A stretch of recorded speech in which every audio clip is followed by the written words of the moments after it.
Hey guys! So many of you know that we are on a national book tour across the country, and today we are in Atlanta, Georgia. That's right, and today's video is going to be a special video brought to you by Keto Connect. They're going to be taking over our channel today, making you guys an awesome recipe. Stay tuned because pretty soon we're going to be uploading vlog videos from our tour. But for now, take it away, Keto Connect. Bye guys! What's up guys? We are Keto Connect. My name's Matt. And I'm Meghan. We have a beautiful princess cat named Miley, and then we have our problem child, a terrier named Julius. And today we are making for you a fathead pizza meal prep. So the reason we're going with a fathead pizza is because I think it's the one meal that when you eat it, you're like, maybe I don't need bread anymore. Maybe I don't need carbs. I can do this. So it's low carb. It's low carb. That's what keto is, guys. It's the whole game. That's what our channel is all about. Yep. We also have a food blog, ketoconnect.net, with a ton of delicious low carb, high fat recipes. Okay, so we are about to make 4 fathead pizza crusts for the next 4 days of meal prep. We're also gonna make a basil walnut pesto. Yes. So first you're gonna add your mozzarella cheese to a bottom heavy non-stick saucepan. This is 2 1/4 cups, and we're gonna heat this on the stovetop over low heat so it can slowly melt down. So linked below is a blog post showing you exactly how to make this recipe step by step, and also how to fit this meal prep to your caloric need. We're getting slight stickage, guys. So I think you might have to keep, moving it around with the spatula. Once your mozzarella starts melting down, we are going to add in our 3 ounces of cream cheese. So the cheese is almost melted fully on the stovetop, so while that's finishing up, I'm just gonna crack an egg into a bowl and give it a whisk so it's ready to go. And we also have 1 1/4 cup of almond flour for our crust mixture. So you can see it's not sticking terribly, and it's definitely coming together really well. So this is about what you're looking for. It's all melted down and uniform in consistency. You can also at this point add any seasonings you want. So this cheese is really hot, and we're gonna add it to a bowl.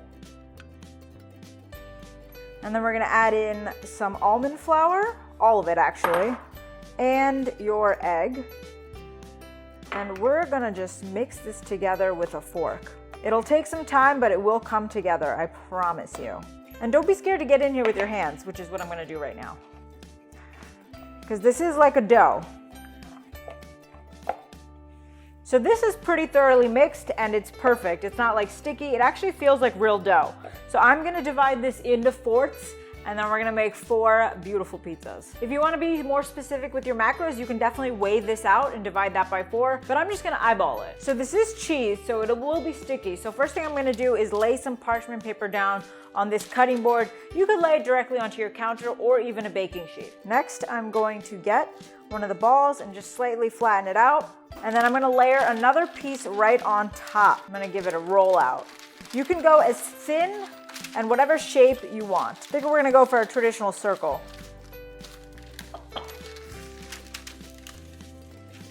That looks good to me. You can also push up the edges if you want, like a little crust going. So I'm gonna make the rest of these, and then I'll show you them before I pop them in the oven. So all 4 crusts are made, and you can see I rolled up the sides a little to give it a nice little pizza crust look. And these are gonna go in the oven anywhere from 10 to 15 minutes, depending on how many crusts you have in there, and also depending on your oven. Set your temperature to 400 degrees, and we're gonna pop these in. And while these are baking, Matt is gonna show you how to make the delicious pesto that will go on top. Here we are, guys. We're gonna make the basil walnut pesto. Pestos are awesome if you're doing keto pizzas because it's an easy way to add a lot of fat as opposed to a tomato sauce, which is higher in carb, a little bit of sugar in there. This is just delicious, and we're making a chunky pesto. So we're actually gonna do equal parts nuts to olive oil. That's what's making it chunky. So this is a 1/2 cup of walnuts, and this is a 1/2 cup of olive oil. And then I got 3 cloves of garlic there. We're also gonna toss in a 1/4 cup of Parmesan cheese, and then 2 bunches of basil. I'm just gonna add the walnuts and the garlic. You're actually basically just gonna add everything. Parmesan cheese, and then a little bit of salt and pepper. We got the pink Himalayan salt here. Some freshly ground pepper. I like to just remove the big stem and put the rest of the basil in. Then we got 8 tablespoons of olive oil here. Julius, hey, that was me. That was me. We're safe, don't worry. Julius, look, we got pesto. It's pesto. Give it the old blend. So that was a good minute in the blender. Take out your baby spatula. So this is your pesto sauce we're gonna top the pizzas with. The pizzas are almost done, so we are gonna pull those out, let them cool, and then we're gonna come back, top them. Crusts are done. The other 2 are out and cooling, and we're just gonna let these 2 cool to room temperature at least 15 to 20 minutes, and then we'll be back to top them. One thing you wanna keep an eye on is the edges. You don't want them to brown too much because you will be reheating these.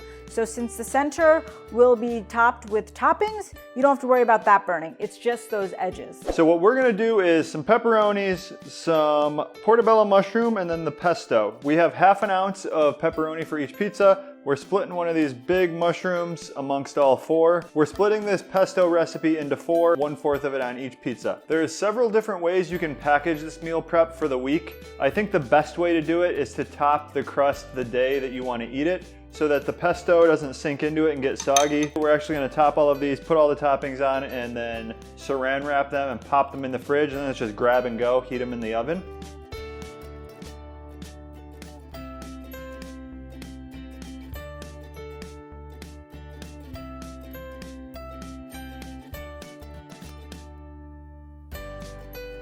There it is, guys. Now Megha is going to show you the best way to package these for the week. All right, guys, so the pizza crusts are cooked and they're topped and they are looking great. I could probably eat all 4 of these right now, but they are for meal prep. So I'm gonna show you how to package them and get them ready for the week. Right here, I have a pretty long line of a saran wrap, and I'm gonna keep them on their parchment paper. So there is something a little more sturdier, and I'm just gonna place it down in the center, and we're just gonna wrap this baby up. I would say the preferred route would be to top them before you bake them. So you would just package the crust separately, you would package the pesto separately, and same with all the topping. We want to show you that this is totally possible as well.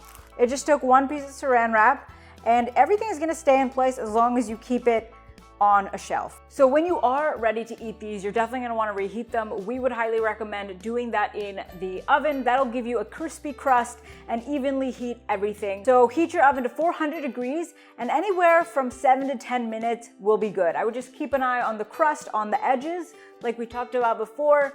Don't let them burn, and you're good to go. Big thank you to Steph and Adam from Fit Couple Cooks for having us on their channel. The macro breakdown for this recipe. Each pizza is 900 calories, 9 total carbs, 4 net carbs, 84 fat, and 36 protein. So a lot of people doing keto, they'll have more like 2 meals a day. They don't do the standard 3 meals a day American diet type of thing. Right. So 900 calories is not that atypical. But if you are looking for the calorie adjustments, check out the blog post below. Check out our YouTube channel, all about keto. I wish there was something that could make keto easier for me though. Like this, our new cookbook. It just came out. We just got this in the mail yesterday. 2 days ago. Keto scones. Steak quesadillas, coconut shrimp, and one of our faves, chocolate chip zucchini bread. So if you have any interest in keto foods, Keto Made Easy, or either of us, definitely check that link out below. All right, thanks so much, guys.